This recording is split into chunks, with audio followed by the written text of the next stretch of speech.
Good afternoon. If you're based in UK time zone, welcome to everyone who's joining us from around the world.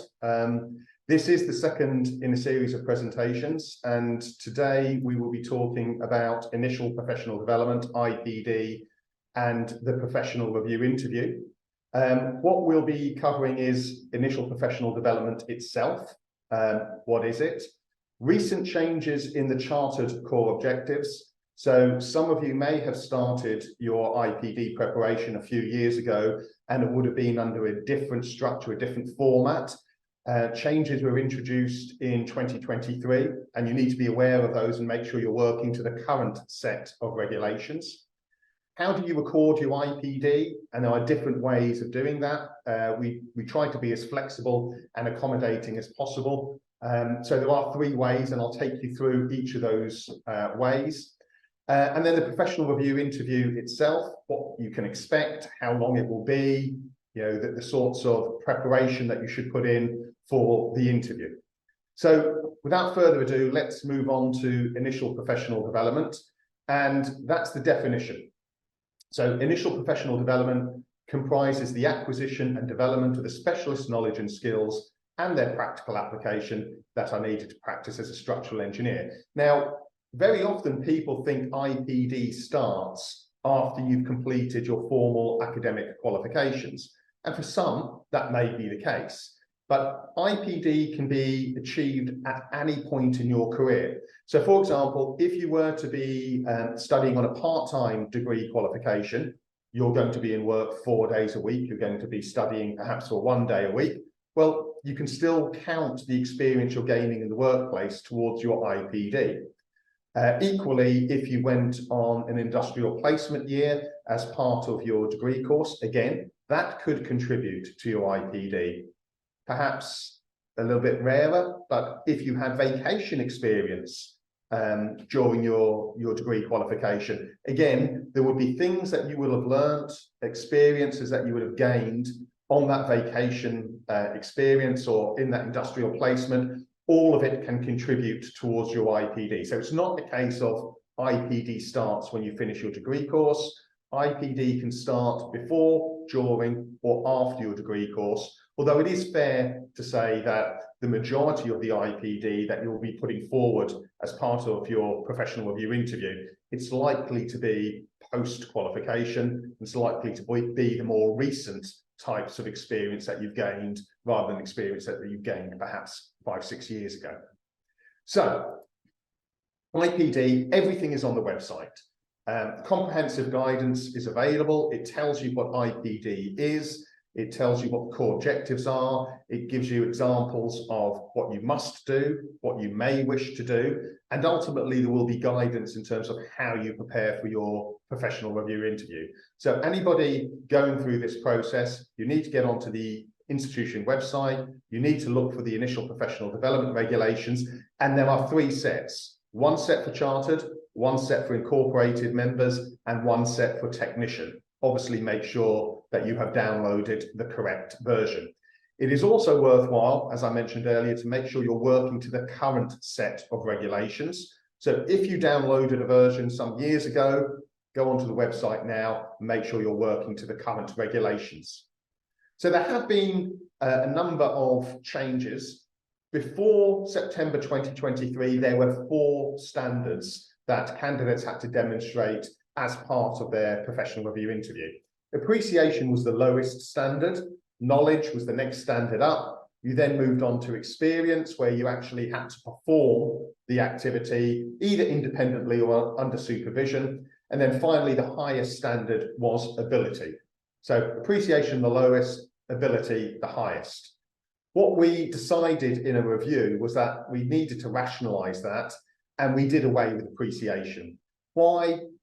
It's very easy to see ability means you perform the subject without supervision, you're competent, you're at the top of the game.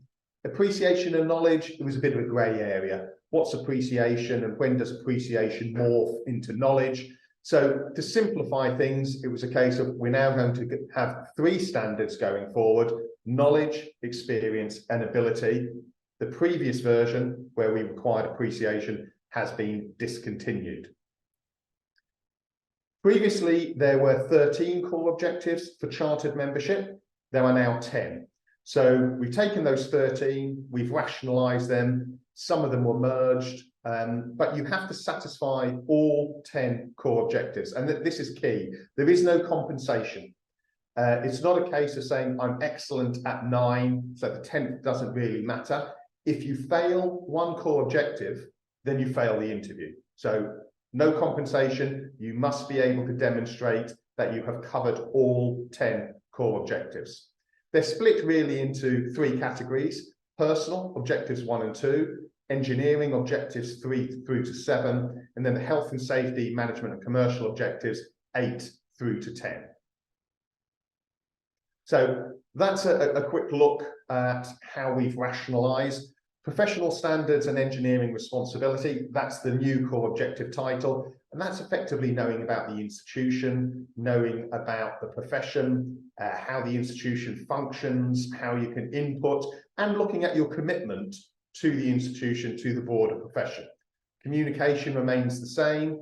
We now have objective 3, concept creation and design. That's picking up elements that previously would have been covered under conceptual design and analysis and design. You've got analysis and sizing, again, analysis and design, materials, sustainability, construction, health and safety and risk management, management, commercial and legal. So they're your 10 core objectives. And you'll notice in the brackets there, you've got the standard knowledge, ability, experience, whatever it may be. All of the core objectives are listed and they tell you exactly what you need to do in order to satisfy the particular standard. So you will have a core objective and you'll have text. So professional standards and engineering responsibility, you need to demonstrate knowledge of professional conduct, a commitment to continuous professional development, and engagement with the institution and wider industry. So that's what we're looking for. And that gives a very top level view of what we expect a candidate to show in their professional review interview. Some more of the core objectives there. The key when you're looking at the document is actually the detailed guidance note, where it tells you what we're looking for, and then, most importantly, it tells you what you must demonstrate in your professional review and what you may also wish to demonstrate. And again, this is a change that was introduced in September 23. Previously, you had guidance and you were free to cherry pick from that guidance whatever you wanted to put forward in your portfolio. It is fair to say that it wasn't a tick box exercise. You didn't have to have everything within the guidance note, but we've changed now. The new requirements say you must be able to demonstrate X, Y, Z. So there you'll see a number of bullet points, and the reviewers will expect you to demonstrate in your portfolio and in the professional review interview that you have covered all of those different points and that you have ability in each of them. There are other things that you may wish to demonstrate, and that, let's be honest, is a bit of showing off. It's saying, yes, I've also done this. I really do have an exceptional ability in concept creation and design because I've done some of those additional things, but they're not absolutely necessary. The first set of core objectives, understanding and interrogating the brief to identify possible solutions, producing and comparing a variety of options to a single brief, you must be able to demonstrate them in your professional review interview and obviously through your portfolio, which will form the basis of your interview. So when you're looking at what you need to do, you look at these guidance notes, you look at what you must be able to show, and you build a portfolio around those different criteria. There are 3 ways of demonstrating achievement of IPD. So there's the individually managed route, accredited training schemes, retrospectively collated. So when you're starting this process, you need to work out where you are in terms of your career development, perhaps how long you've got to go in your training and in your IPD before you're ready to take your professional review interview. So if you were perhaps just out of university, you're starting your period of IPD with your employer, maybe you're 3, 4, 5 years away from being in a position to apply for your professional review. You might decide, I want to go through the individually managed IPD. Now, what does that mean? It means you must find a mentor or mentors within your workplace. you should be meeting with your mentors on a regular basis, at least quarterly. And at those meetings, you should be able to say, here's my detailed diary of all the training, all the experience I've gained over the last 3 months. This is how it relates to the different core objectives. So you will have an IPD quarterly report form that you'll fill in every 3 months, and you'll say, right, what have I done to contribute to core objective 1, the institution? What have I done to contribute to core objective 2, communication? Now, these reports are not particularly lengthy. They're bullet points. They're saying, like, this is what I did, and it contributes to a particular core objective. The details in your diary, you summarize that detail into an IPD quarterly report form. And at the same time, you look at a progress summary record. Now, the progress summary record simply charts your progress through your period of IPD. So if you were to look at concept creation, well, when you start off in your career, you might say, well, I've got knowledge of concept creation. I understand the principles. I've been taught a little bit about concept creation and conceptual design at university. But at this point in time, I haven't gained any experience. So my first quarterly report, I've got knowledge. Maybe my second quarterly report, I'm still at knowledge. But maybe after 6, 9 months, perhaps a year in the industry, well, you've gained some experience of conceptual design. And it might take you another 2, 3 years before you're in a position to say, right, I've moved from knowledge through to experience, through to ability, but I've now met the standard. That progress summary report simply charts your progress through the 3, 4, 5 years of your IPD. And it's important to note at this time, there is no time frame for IPD. The institution doesn't say your IPD period has to be a set time. For some people, they'll be able to get through their period of IPD within 3 years. Other people, it might take them 4, 5, 6 years. It depends on the quality of the experience that they're gaining in the workplace, their ability to be exposed to the different core objectives. Are you working on the right projects that allows you to cover all 10 core objectives? Having said that, although we don't specify a particular time frame for IPD, it would be unusual for a candidate to approach us for a professional review interview with less than 3 years experience. It has happened in the past, but it would be fair to say that the reviewers would be paying particularly close attention there and saying to that candidate, have you really gained ability in some of the core objectives that we're looking for? So 3 years tends to be the minimum. If you take 4, 5, 6 years, that's entirely possible. It depends on how quickly you've gone through the 10 core objectives and the material and content that you have to demonstrate that you have satisfied all 10 core objectives.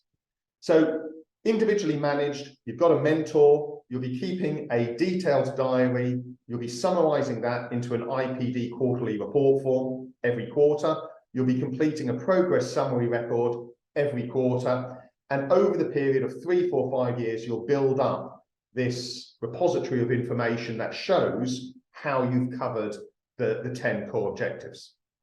The key advantage of the individually managed route is clearly you've got a mentor guiding you, and when you present yourself for your professional review interview, hopefully the reviewers will have confidence that your paperwork is in order, you've covered off the 10 core objectives, and most importantly, you've got a mentor who is signing your forms to say, yes, I can confirm that you have done these things, and I can confirm that as far as I'm concerned, you've satisfied this core objective. That just gives the reviewers that added little bit of confidence that you have met the standards. Doesn't guarantee it, because ultimately the reviewers have to make that decision, but it's nice if you've got a mentor saying, yes, I can confirm that Darren has satisfied this core objective because he did X, Y, and Z. The second way of demonstrating your IPD is an accredited training scheme. Now, that's pretty similar to the individually managed route. Individually managed route is you're using the I-Struct-T documentation, the I-Struct-T quarterly report form, the I-Struct-T progress summary record.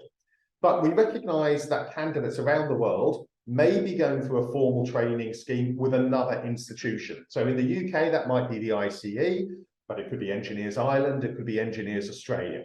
We will recognise those training schemes and we will say, right, we will accept the documentation from the other institution, providing it satisfies our core objectives. So there's no point going through a training agreement and saying, right, I've satisfied the ICE or Engineers Ireland or Engineers Australia. That's great, but you've got to make sure the documentation that is included within those training agreements covers our 10 core objectives. So effectively what we're saying is, if you've gone through a training agreement that covers our objectives, we will take that documentation, and it saves you the trouble of going home on a Monday night, spending 2 hours filling in your ICE documentation, and then going home on the Tuesday night, spending 2 hours filling in your iStruct documentation, and then you look at it and you say, well, it's 90% the same. So it's designed to avoid duplication. We will accept the training agreements from other institutions, providing the content of those training agreements satisfies our core objectives. So the third option is called the retrospectively collated route, and it's designed for candidates who have not followed any of the previous routes, whether that be the individually managed route or the accredited training scheme route. So there are many people who will come out of university, start their careers, start developing experience, etc., all of which counts towards the IPD. But at that point in time, they may not be aware of the IPD regulations, or they may decide that they don't want to go through the individually managed route. They might have difficulties finding mentors, etc. So 3, 4, 5 years down the line, they say, oh, actually, I do want to become professionally qualified. I do want to apply for my professional review interview.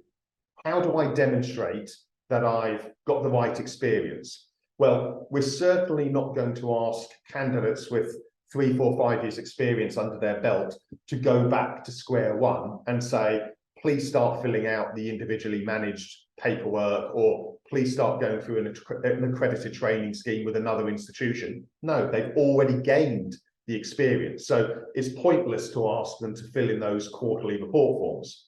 Instead, if they go through the retrospectively collated route, they're basically saying, I'm going to develop a portfolio of work. I'm going to show how I've satisfied the 10 core objectives, but I don't have any quarterly report forms. I don't have any mentors signing off my documentation. So in some respects, it's a nice route, because just before your professional review interview, you have the freedom to bring your portfolio together, and you can take projects from any time in your career, and you haven't had to go through a formal training scheme. So in some respects, that's nice. The downside is you don't have mentors. So there's always a risk. Have you understood the core objectives correctly? Have you gathered the right information?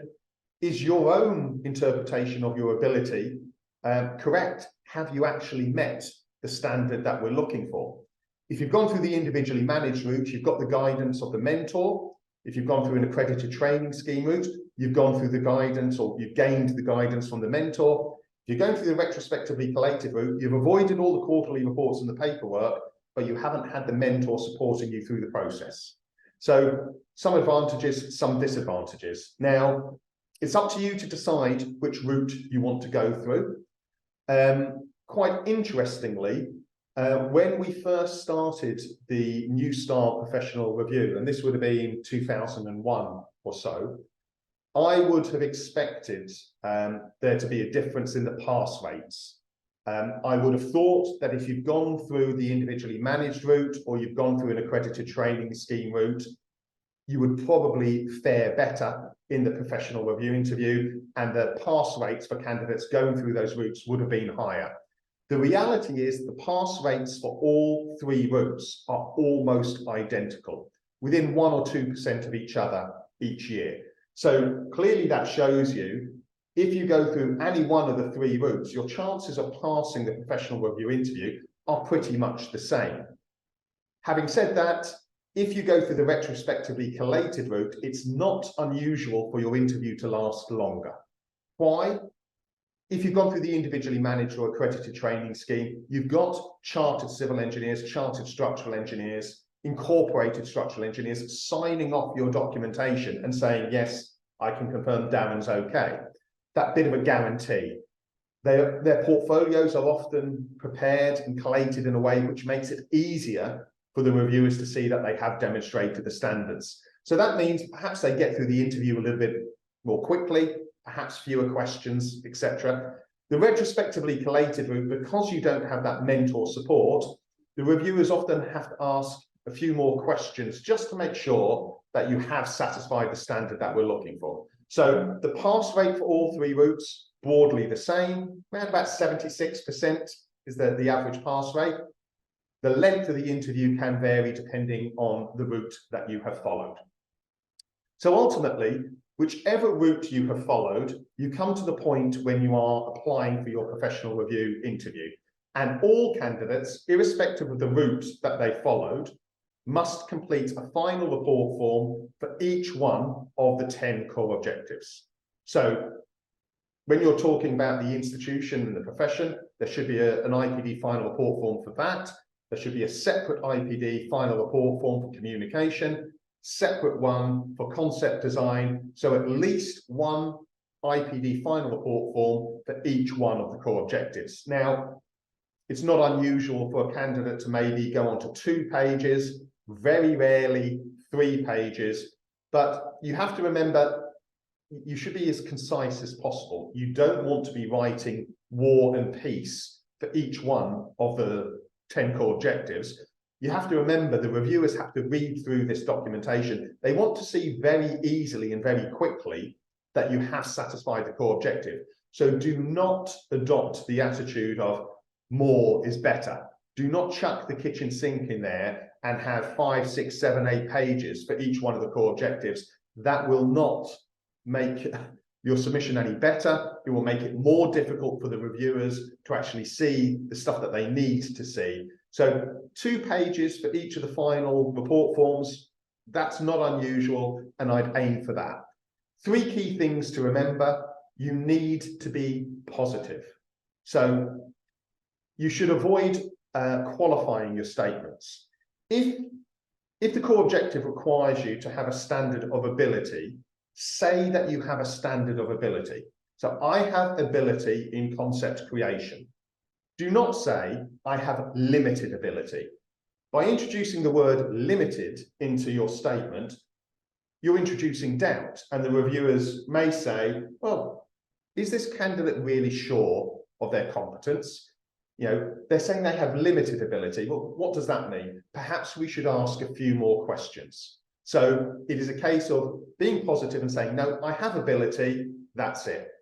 You need to be personal. Do not talk about the profession. Do not talk about what your company does. We're not interested in whether your company is ISO accredited. It's great if they are. We're only interested in what you have done. So when you're writing your core objectives, I did this, I did that, I have ability. So it has to be positive and it has to be personal. And finally, it has to be specific. So general statements saying, well, yes, I've got extensive ability in conceptual design because I've been working as a structural engineer for 7 years and I've worked on lots and lots of projects. And I understand how important conceptual design is to the environment and to society, etc., etc. All of that, okay, that's great, sounds nice, but it doesn't tell the reviewers anything. The reviewers want to see a statement along the lines of, I have ability in concept creation because I have worked on project 1, project 2, and project 3. In project 1, I did X, Y, Z. In project 2, I did X, Y, and Z. And in project 3, I did X, Y, and Z.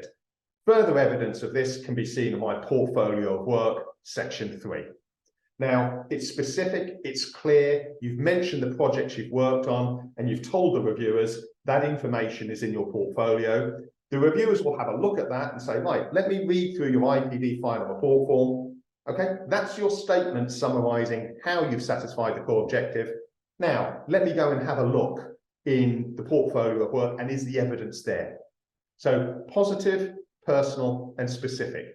The easier you make it for your reviewer, the better the chances of getting through the interview in as quick and streamlined a way as possible. Preparation is key. Where candidates have difficulty is where they sling their IPD final report forms and their portfolio of work together at the very last minute. They don't take the time to put themselves in the reviewer's shoes and say, okay, what will the reviewer be looking for? They want it to be concise. They want it to be clear. They want you to say how you have satisfied the core objective. And they want to know where they're going to find the evidence. So if you can find the time to prepare, make your IPD final report forms clear and have a very clear and concise portfolio, that means your interview should be a much more positive process and you should get through it more quickly and hopefully pass it. What you don't want to do is create doubt.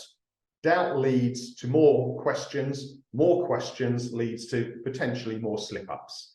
So preparation is really, really important when you're preparing for your professional review interview.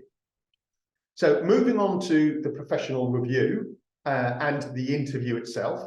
So the professional review is a two-stage process. Everyone understands that if you're going for chartered member MI/D, you need to have the interview and you need to have the examination. In the previous presentation, I outlined as a graduate, you might decide to go for chartered member MI/D, that's your interview and your exam. But you might also decide to go for associate AI/D, that's the interview, no exam. So it's up to you to decide which grade of member you want to apply for. Is it associate? Is it chartered member? Or one of the other grades, incorporated member? And understand the components and the pathways to that grade. So associate, you need to have the academic qualifications and pass the interview. Chartered member, you need to have the academic qualifications, pass the interview, and pass the examination. So the PRI. It will last for approximately 60 to 90 minutes. We do say it's meant to be a conversation. We don't want candidates to be grilled. There won't be any lights shining in your eyes or torture implements on display. It is an opportunity for you to say, look, I'm on the cusp of becoming a professionally qualified engineer, and this is a conversation I'm going to have with two reviewers to show that I've got the necessary experience, ability, competence. When I say 60 to 90 minutes, it could, your professional review interview could be shorter than 60 minutes. Best case scenario, you've done a wonderful set of IPD documentation. Your IPD final report forms are nice and clear. Your portfolio is nice and clear. The reviewers have read through it and said, wow, this is a really good submission. Okay, let's ask the candidate questions. And maybe after 40, 45 minutes, they'll have said, the candidate's demonstrated everything that we're looking for. You know, they've passed all 10 core objectives, tick. They're not going to keep you in an interview for additional time just to say, well, you've hit your 60 minutes now and that's it. So there is the possibility that you'll get out of the interview slightly quicker. That tends to happen if you've got a good portfolio. Unfortunately, sometimes it happens that the portfolio is not of the required standard, and it's quite clear very early on in the interview that maybe the candidate is not going to be able to satisfy the 10 core objectives. So again, the interview could be less than 60 minutes if you haven't prepared properly and if you're not at the right standard. Generally speaking, if the interview is going beyond 60 minutes and perhaps going up to 90 minutes, that would tend to suggest that there's more questions being asked and there may be a few more doubts. And the reviewers will always ask you questions because they want to be sure that you have satisfied the standard, and they give you every opportunity to actually demonstrate your ability. So sometimes the interview can last for 90 minutes. We tend to say it will be between 60 and 90. It can be longer. So you can't come back and say it lasted 91 minutes. That's a departure from procedure. No, it isn't. This is just a guideline saying most interviews are around the 60 to 90 minute mark. At the start of your interview, you'll be asked to give a presentation, and it's your opportunity to talk about your career, the projects you've worked on. Shouldn't be anything more than 5 to 10 minutes. You do need to be aware that in that presentation, sometimes the reviewers will just allow you the opportunity to chat. They won't interrupt you. They'll say, wow, Darren looks a bit nervous. He's obviously practiced his presentation 100 times. Let's get him through the presentation and then we'll start asking him questions. However, sometimes reviewers will stop you in your presentation and say, Darren, can you give me a bit more information about that? They're not doing it to throw you off your stride or to break your concentration. They're interested in what you're saying. And very often the presentation morphs into the question and answer period. But you need to be prepared for both. Clearly, the reviewers will then go through your IPD final report forms and your portfolio and discuss your competence. The exam, 7-hour written exam, you choose 1 of 5 questions to answer, 2 sessions held during the course of the year, 1 in January, 1 in July. So you can apply at any time of the year. You fill in something called an expression of interest form, and that's saying, I want to apply to be a chartered member, I want to apply to be an incorporated member, etc., etc. You can then decide, do you want to go for the examination? Do you want to go for the professional review interview? Are you going for associate? Are you going for member? Again, just like we have 2 exams, we have 2 professional review interview sessions. The deadline for the first session is the 1st of April. Deadline for the second session, 1st of September. Now, don't submit your expression of interest form the day before one of those deadlines. There simply won't be time to process it. So if you're thinking about going for a 1st of April deadline, well, get your expression of interest form in February. You'll then fill in a separate application for your professional review interview. You're ready to submit your documentation by the 1st of April. So again, think about the timelines for this and make sure you're sending in your application forms sufficiently in advance of the closing dates. So irrespective of the route that you followed, individually managed, accredited training scheme, or retrospectively collated, when you're making your application form or when you're making your application, you will send in an application form for the appropriate grade, member, associate, incorporated member, etc., etc. You will send in a 2-page experience report giving details of your experience. Now, let me say that again, a 2-page experience report. And just for emphasis, a 3rd time, a 2-page experience report. Now, I say this in every presentation, and every year I see candidates sending in a 10-page CV. You're not doing yourself any favors in asking the reviewer to read through 10 pages. They don't want to know where you went to school. They don't want to know what your favorite hobbies are, or whether you're on LinkedIn or whatever the case may be. They want a 2-page experience report that shows your experience. Okay, so keep it to 2 pages. You then need your IPD final report forms for each of the 10 core objectives. That information comes through to the institution. We check that it is all accurate, that it's been signed by the appropriate people, that you've actually said that you've reached the right standard of knowledge, experience, or ability. Sometimes candidates, because they're copying and pasting, have 10 objectives where they say they've got knowledge. That would be a bit of a problem. So we check the basics. We do not make a judgment on the quality of your IPD final report forms or the quality of your submission. It is not up to the staff to make that judgment. So as long as you've supplied the right documentation, and as long as the basics are done, you've ticked the right standards, etc., we then forward that documentation to your regional group, and your regional group will arrange your professional review interview. So the interview will be organised by your preferred regional group. Normally, that's your home regional group. So if you're a member of the Surrey regional group, the Surrey regional group will organise your interview. If you're a member of North Thames will organise your interview. If you're a member of the Singapore regional group, Singapore will organise your interview. Now, very occasionally, you might say, well, I've been seconded to a project and it might be in a different part of the country, it might be in a different part of the world. That's not a problem. If you let us know about that, we can say, okay, although your home address is in the North Thames regional group, we recognise you're going to be working in Australia. We will pass your documentation to Australia and they will organise your professional review interview.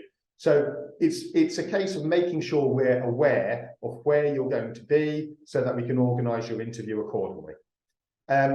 It's less of a problem now, to be honest, because nearly all of the interviews are conducted online through Zoom or Teams. Very occasionally, there will be a need for an in-person interview, but most of them are conducted through Teams or Zoom. Final point on this slide, I mentioned that you had to send your 2-page experience report and your IPD final report forms to the institution. You do not send your portfolio to us. We will forward your documentation to your regional group. The regional group coordinator will say, okay, let's organise a date and time. Let's appoint 2 reviewers who are going to interview you. And once all of that is done, they will say, please send your portfolio directly to your 2 reviewers. It's an electronic portfolio, so gone are the days when you print everything out and have a big lever arch file of information that doesn't fit through the reviewer's letterbox. It's now sent electronically. So again, make sure you're preparing for that, and it will be sent directly to your reviewers. We will give you the necessary email addresses. Portfolios. All portfolios must be presented in core objective order. So you don't want to have a situation where you say, here's 4 projects that I've worked on, and somewhere within those 4 projects, you'll be able to see that I've satisfied the 10 core objectives. That's not the case. You need to say, here's the evidence for core objective 1, here's the evidence for core objective 2, 3, 4, etc., etc. Ideally, what you should do is have your IPD final report form at the first page of each section. So again, for ease of reference, the reviewers can see the IPD final report form, and then they see the evidence in section 1, evidence in section 2, etc., etc. Now, there is guidance in the IPD regulations. So it tells you about the portfolio format, how much information you should submit.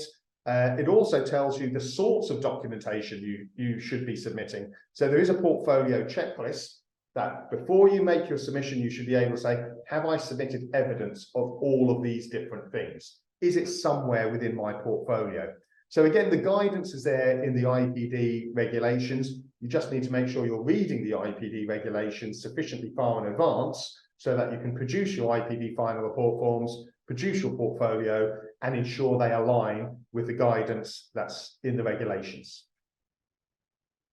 So in the interview, as I've mentioned, a 10-minute informal presentation.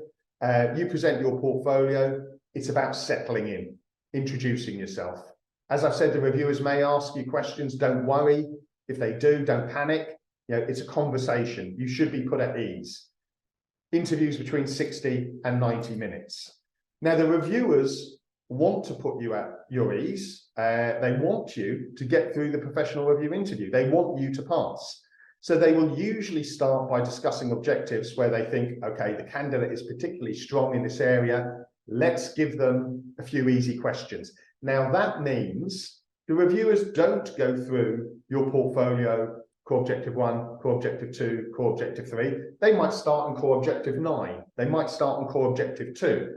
So be ready for that. Don't think we're going to go into core objective 1 and work through in the numerical order. Sometimes that happens, but not always. The reviewers will very quickly focus on the areas where they think there may be gaps, and gaps equals doubts, doubts equal questions. So if you're getting a lot of questions about the same core objective, and they're pretty much asking you the same thing in 10 different ways, well, that means you might have a problem with that core objective. Now, you have to be sufficiently alert in the interview to say, right, they seem to be having an issue with concept design. How do I demonstrate that I have done sufficient conceptual design to satisfy the core objective? And that's your opportunity to have a conversation with them. Don't just sit there, say, okay, if you've got problems, if you've got doubts, tell me what they are, and I'll take you to the section of my portfolio and I'll show you, this is where I've done the conceptual design. This is where I've got experience in materials. This is where I've got the legal side of things. Take control of your interview as far as possible. It is a conversation with 2 reviewers. It shouldn't be a grilling. So after the interview, the reviewers complete a summary report form. They will simply say, has the candidate satisfied the 10 core objectives? Yes or no.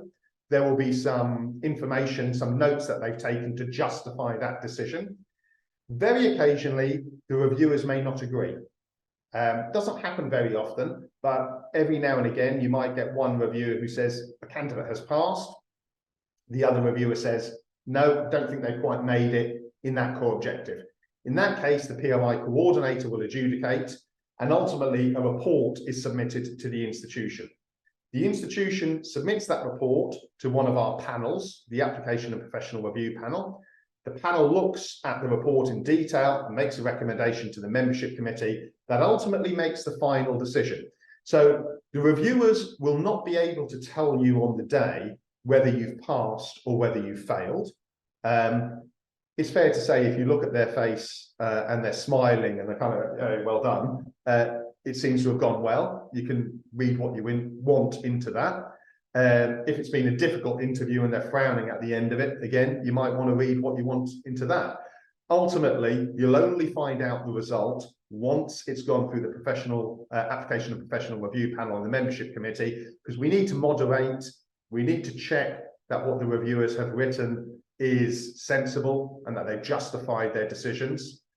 The panels and the committees meet on a quarterly basis, so there can sometimes be a delay between when you had your professional review interview and when you get the results.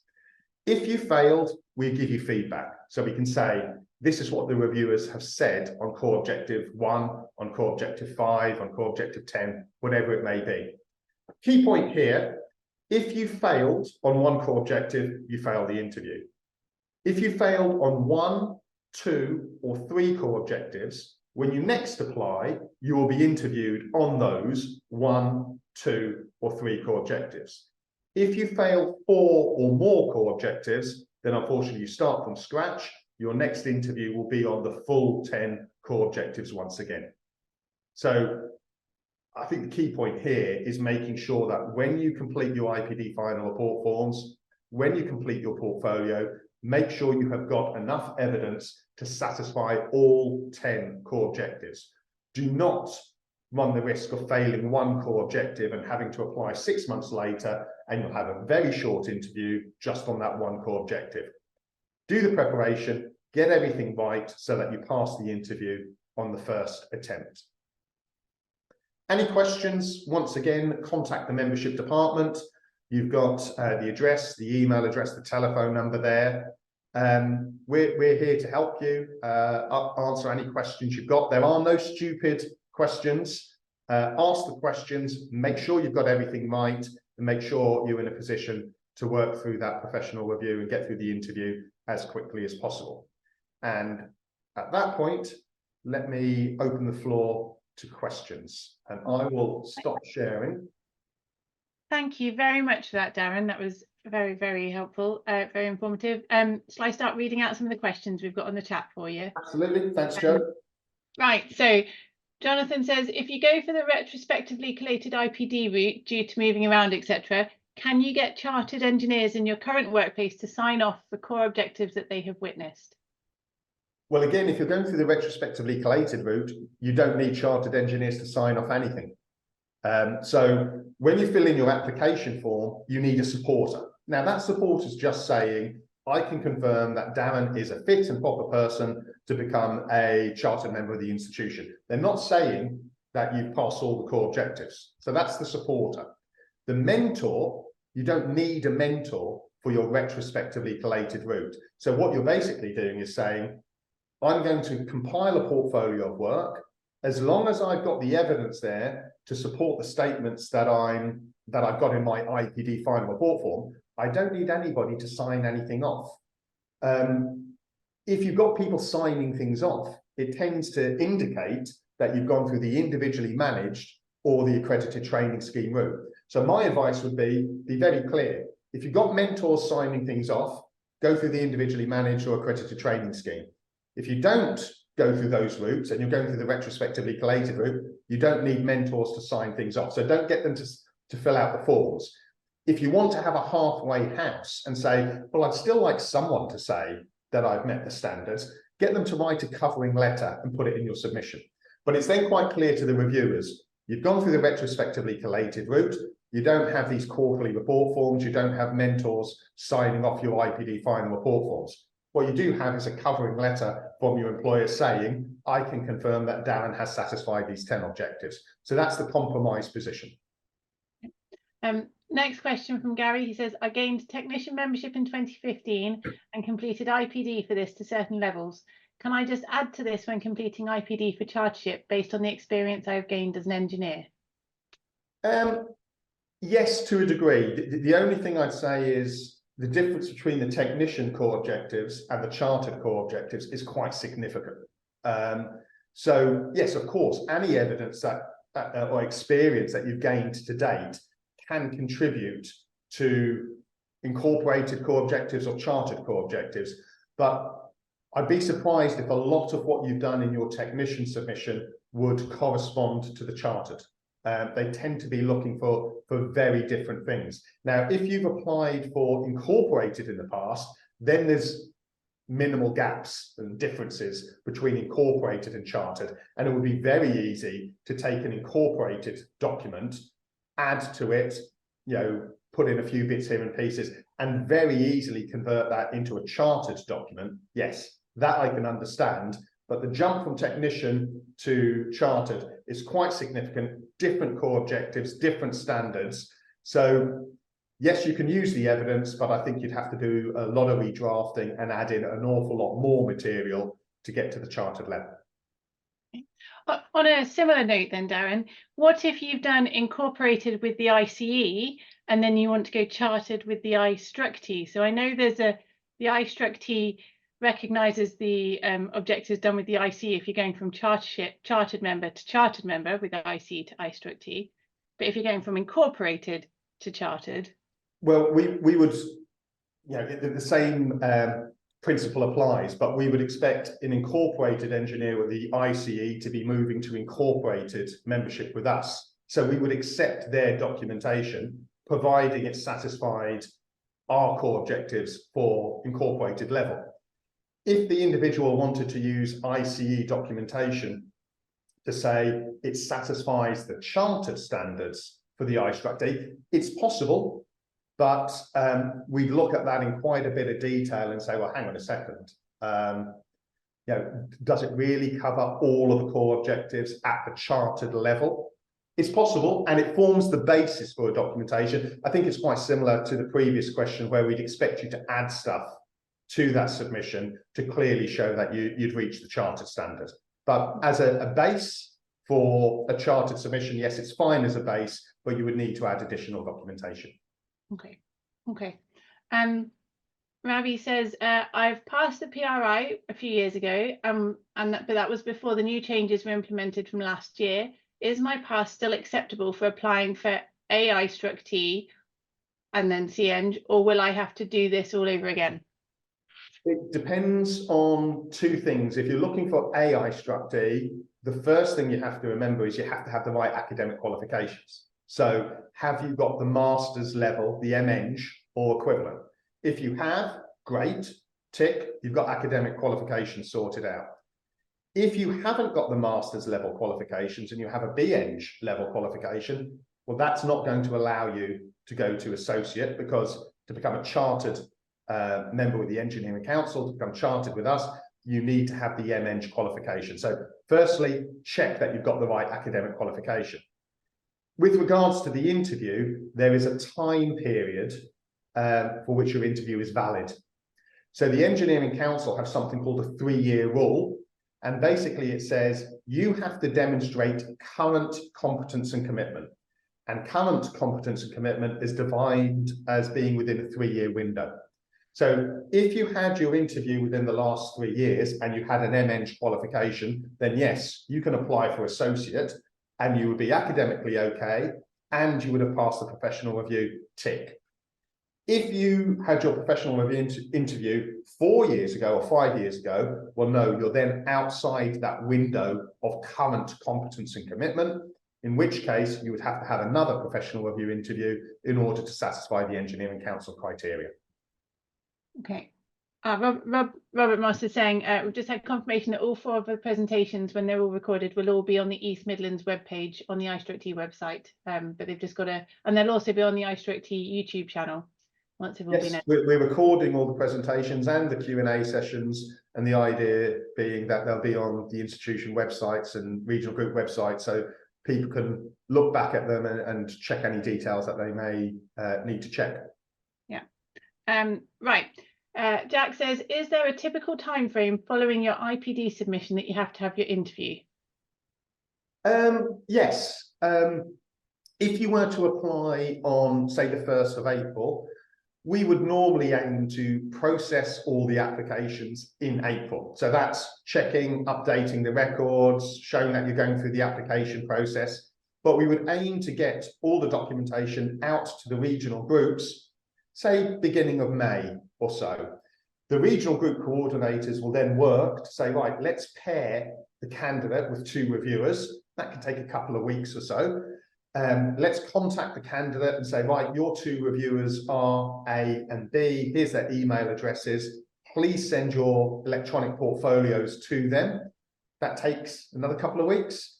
The reviewers need a few weeks to read through your portfolio and your submission so that they're ready for the interview. So we would normally expect interviews, if a regional group is quick, June. If it takes a little bit longer, July. Very occasionally, if there's a lot of interviews or difficulty finding reviewers with the experience to match the candidate, could slip into August. But we would expect most of the interviews to be conducted within June and July. Similarly, if you look at the 1st of September deadline, we process in September, out to the regional groups in October, interviews November, December time. Thank you. Miguel says that being a chartered civil engineer through the ICE, CEng, IMICE, can I apply directly to associate? Also, do I just need to pass the exam to become chartered? Yeah, very good question.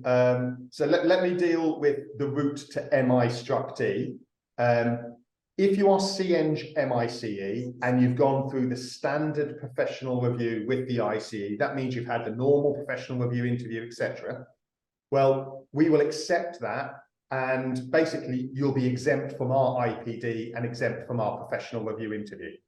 Such candidates will be allowed to go directly into the exam. When you've passed the exam, you are then elected to MI-Struct-D and you're a chartered structural engineer. So that's the route that we followed for years and years and years, well-established route. We get 20, 30, 40 candidates a year coming from the ICE saying, I'm already CEng MICE, I now want to be MI-Struct-D, can I sit the exam? Simple. Associate is a little different. And basically the short answer is no. We will not accept CEng MICE as automatic evidence of going forward to associate. Now, you could argue, why? What's the difference? If you're accepting my interview for MI-Struct-D, why won't you accept my interview for AI-Struct-D? And the short answer is, well, to become MI-Struct-D, we're still going to test you on structural engineering, and you're going to have to pass that 7-hour exam. So if you can pass that 7-hour exam, great. You're able to become MI-Struct-D. But we also know that you can become CEng MICE without actually being tested in structures. So you could become CEng MICE based on transportation engineering or more in coastal hydraulics engineering, that sort of thing. So clearly, we can't, unfortunately, accept CEng MICE as leading to associate, because we can't guarantee that you've been tested on all the things that we would expect you to be tested on from a structural engineering perspective. So no, CEng MICE cannot lead to associate. CEng MICE can give you direct access to the exam, and when you pass the exam, you can be elected MI-Struct-D. Okay. Joanne says, if I am CEng with Engineers Ireland, can I progress with a professional exam through the mutual recognition between both institutions? Short answer is yes. So similarly, CEng with Engineers Ireland, as long as you've gone through the standard route, and why am I making a point of that? You can't have gained membership of the ICE or membership of Engineers Ireland by virtue of another mutual recognition agreement. It's called piggybacking. So you can't hop and trot from organisation to organisation. As long as you've gone through the professional review process with Engineers Ireland, you will be exempt from our IPD and our professional review interview, and you can go directly to our exam. When you pass our exam, you're then elected MI Struct D. Gavin says, what happens if you haven't met the academic qualifications, i.e. associate degree instead of a bachelor's? And can you do a combination of the individual route and collated route, as I've completed some ICE objectives? Well, we're mixing two things there. We're mixing academic qualifications and initial professional development. So if you haven't got the right academic standard to go for associate, so you haven't got the MEng or equivalent, then there's ways and means of topping up your academic qualifications to get to the right level so that you can then go and become an associate. So we might ask you to study a couple of papers at a university. We might ask you to write a technical report route showing how you gained in your experience the same technical knowledge that you would have gained had you stayed on at university and studied to an MEng standard. That's academic qualifications. Once you've satisfied the academic base, then it's just a case of going through whichever route is best for you in terms of IPD, whether that's individually managed, accredited training scheme, or retrospectively collated. But they're two separate things. Academic qualifications is one issue, IPD is a separate issue. Okay. Balakrishna says, the covering letter for the retrospective collated route, would you include that in the portfolio or somewhere else? Yeah, I'd probably attach it to my 2-page experience report. Yeah, we often get this question where a candidate who's got several years of experience says, I didn't go through a formal training agreement in my first job or my first couple of jobs. I'm now in a company where they're giving me lots of support, but I don't want to go back to square one filling out these quarterly report forms. Absolutely understand that. So they make the decision, I'm going to go through the retrospectively collated route. Brilliant. But they still want that little bit of a guarantee. They still want someone to say, yes, I'm at the right standard, I've satisfied the core objectives. So getting a chartered structural engineer to write a letter of support, no problem with that. You submit that with your 2-page CV and with your IPD final report forms, that's absolutely fine. What you don't do, as I said earlier, is get your employer, your mentors to say, yes, Darren's done this, Darren's done that, and start signing the forms. Because as soon as you start doing that, the reviewers start thinking, well, this is an individually managed route because they've got a mentor signing things off. Well, where's the diary? Where's the quarterly report forms? Where's the progress summary record? It will confuse the reviewers. Retrospectively collated, you don't have mentor signatures, but a covering letter that you submit with your IPD final report forms is fine. Okay. Jen says, is there a likelihood of the interview and exam being in the same month if applying in close succession? Let's have a think. Oh, yes. You could find yourself in a situation that you decide to go, you submit your professional review interview 1st of April, and you're being interviewed in July, and lo and behold, we have the exam in July. So there is a possibility. Clearly, you're not going to be interviewed on the same day as your exam. That's impossible. But yes, it could be within the same month. There is some flexibility there. Say the reviewers contacted you and said, look, we'd like you to be interviewed on the 7th of July and the exam was on the 8th of July. You can always go back and say, can I change that? I don't want to have the interview on one day followed by the exam the next day. There is some flexibility there. But yeah, some candidates are happy with that because it means the interview and the exam are running in parallel. Hopefully they pass both elements and they get through the professional review process, in a matter of 6 to 9 months. But yes, there is a risk that you can have the interview and have the exam in the same month. Right. Hassan says, I have 6 years professional working experience as a structural engineer abroad. I am currently working in the UK. I have not developed IPD abroad, and I do not have all the evidence of my works from my home country. Can I write my IPD summary for each core objective based on recalling all my works and experiences without evidencing them with real project materials?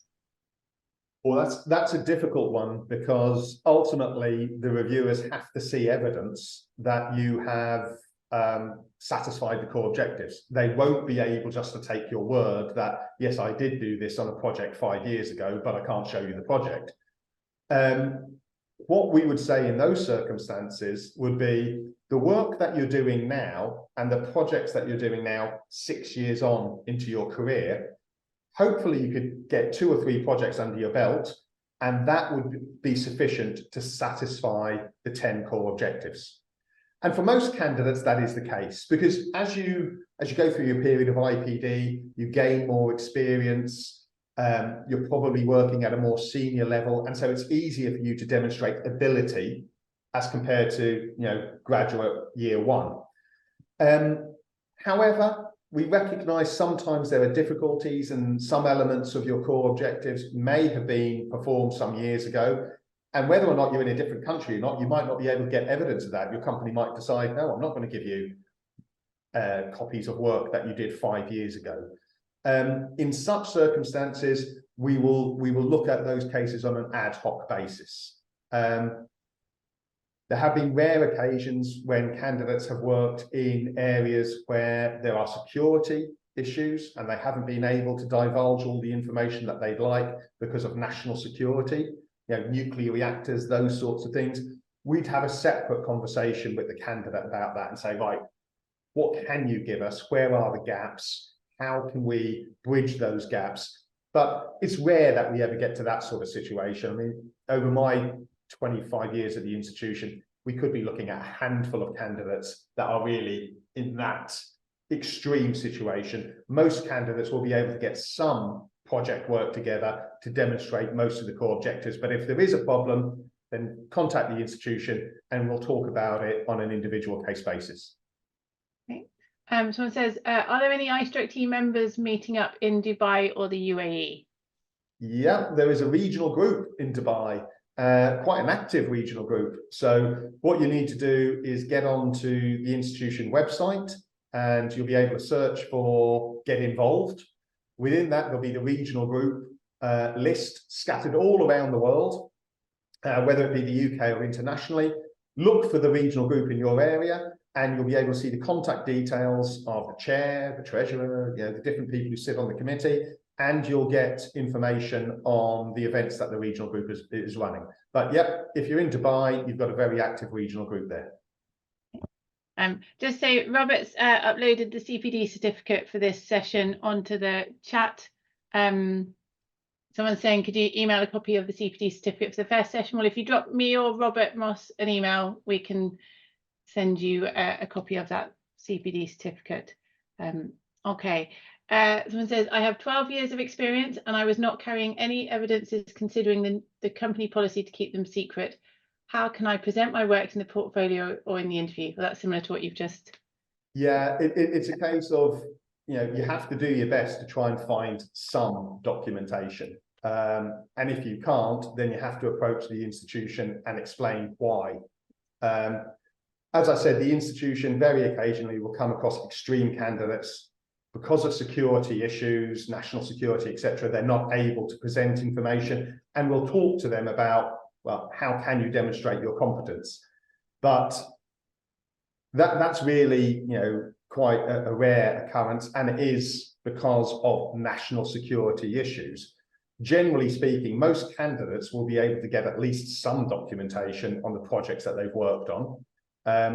Occasionally we've contacted the company and said, look, send us the documentation. We can guarantee that it will be destroyed once the professional review interview is over, and give assurances to the companies. So we can do that sometimes.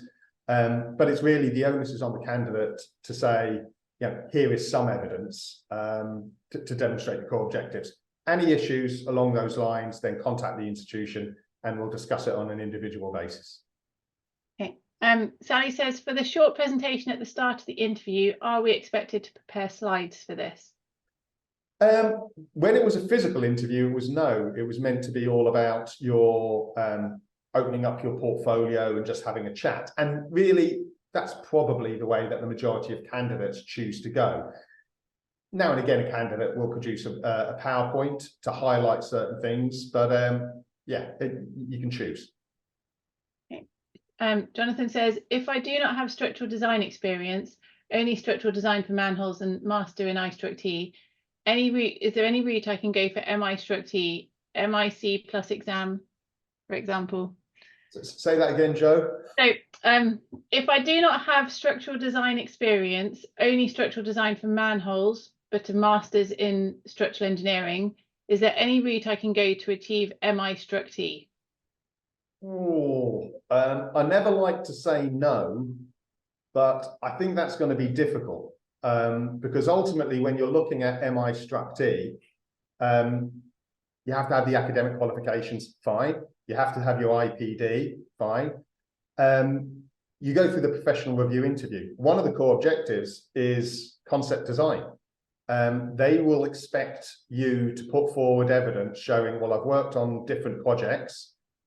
They don't specify the size of the projects or the nature of the projects. Can be bridges, can be buildings, can be large scale, can be small scale. All of that's fine, but you still need to be able to say, I looked at the brief, I came up with different conceptual designs. I was able to appraise those conceptual designs and say, this is the best solution because of X, Y, and Z. Now, that's the interview, and they're expecting evidence.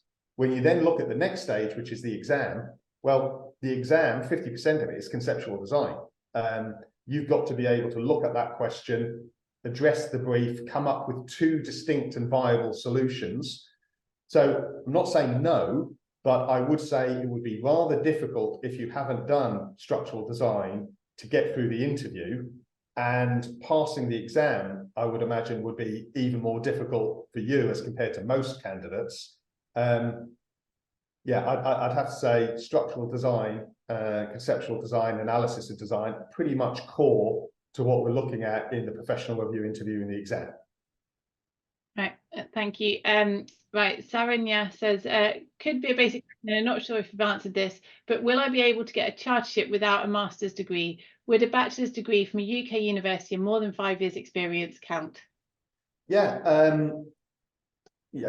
If you look back at the first presentation and I talked about academic qualifications, the exemplifying standard for chartered is an accredited MEng or equivalent. So you then determine what does or equivalent look like. And there's 3 ways that you can do it. Number one, you say, I've got an accredited bachelor's degree, accredited as being part credited for chartered. When I look at that 3-year bachelor's degree, I need to top it up in order to get to the MEng standard. Well, you can do that by taking an accredited MSc. So accredited BEng plus accredited MSc equals MEng, tick. You could have accredited BEng honours at the chartered level, and I'll take the chartered member exam. The 2 of them as a package, tick, you've met the academic requirement. I could have a bachelor's degree, an accredited BEng honours degree at the chartered level, and I could do a technical report route, which, as I explained previously, is really a report showing how you've gained the same technical knowledge in the workplace that you would have gained had you stayed on at university and studied to the MEng level. So BEng honours plus technical report route equals MEng. So there's lots of ways that you can reach the academic standard. If you want MI/D, I'd suggest the quickest and the easiest route is accredited BEng honours plus chartered member exam. There's no need for you to do an MSc or do a technical report route if you're going direct through to MI/D. If you have a BEng honours and you want to go to associate, which doesn't include the exam, then you're going to have to look at one of the other options. Okay. Russell says, where is the exam held? Robert's responded, said, exams are held in each regional group area. The East Midlands Regional Group exam is held at Derby University. Okay. Yeah, we have about 40 to 50 centres scattered around the world. So, you know, if there's a candidate living in the back of beyond and they say, I don't have an exam centre near me, we'll do our best to try and set up an exam centre as close to you as possible. Abdul says, hi, thanks for the very informative session. Is there an I/T group in Italy? I did try to search, but couldn't find any active support here. No, unfortunately, you need a sufficient number of members in a particular country or a particular area to set up regional groups.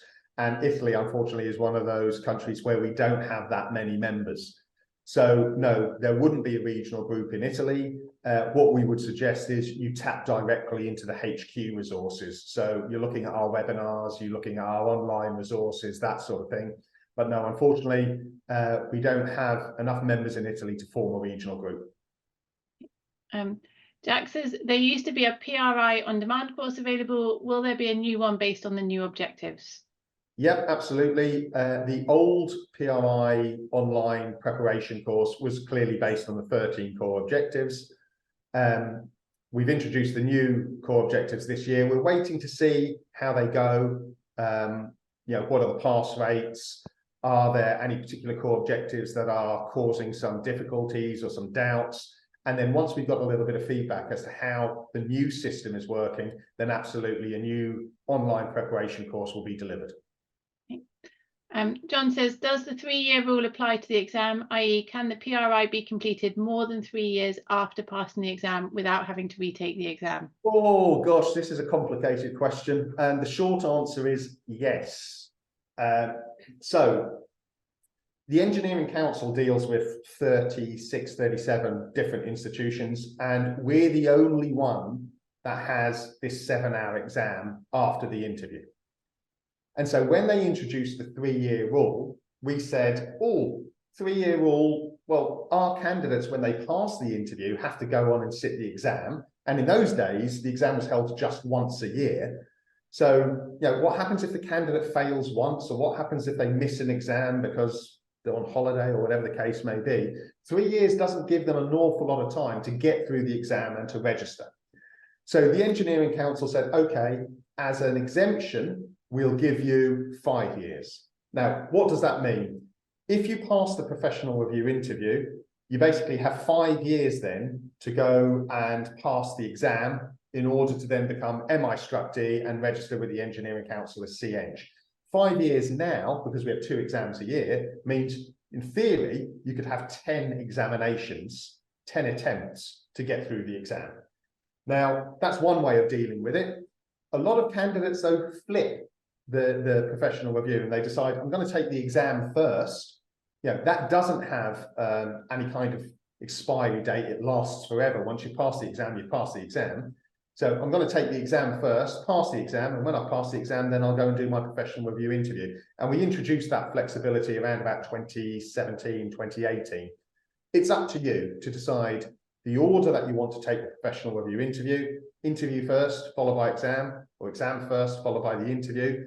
But there are time frames, 3 years if you're going for associate, 5 years if you're going for the chartered exam.